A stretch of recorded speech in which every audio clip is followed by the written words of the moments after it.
जे राजकारणमध्ये पॉलिटिकल ऍक्टिव्हिझम आणि political controversy हं.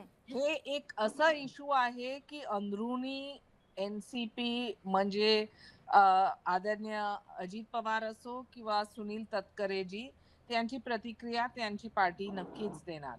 महायुती म्हणजे आमचं एकच लक्ष आहे की आम्ही सक्रिय काम करू महाराष्ट्रासाठी, लोकांसाठी आणि तेच एक लक्ष घेऊन आम्ही पुढे चाललोय.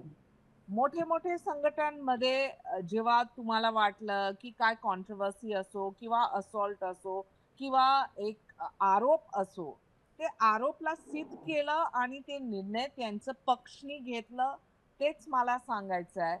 परंतु तुम्ही सूरज चव्हाणचा ट्रॅक रेकॉर्ड पण बघा तर एनसीपीचे युथ प्रेसिडेंट पण होते. मी नाही सांगते की मी नाही, पण त्यांची हे फक्त प्रवक्ता सूरज नाही. चव्हाणांसाठी म्हणताय की नवाब मलिकांसाठी पण म्हणताय? मी सगळ्यांसाठी म्हणते की आता तुम्ही बघा तर राजकारणमध्ये पॉलिटिक्स ऑफ परफॉर्मन्सच आहे हां. आणि लोकांना ती ते विश्वास घेऊन आम्ही पुढे चाललो.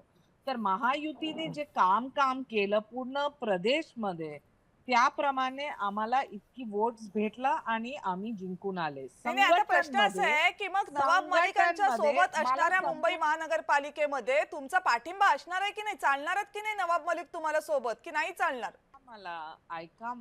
मला संपूर्ण करू द्या प्लीज.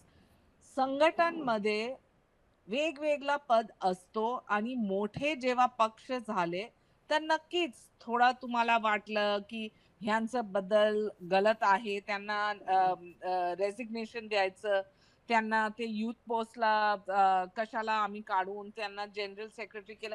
हे सगळं ते व्यक्तिगत तुम्ही एनसीपी ला विचारलं तर ते बेटर आहे.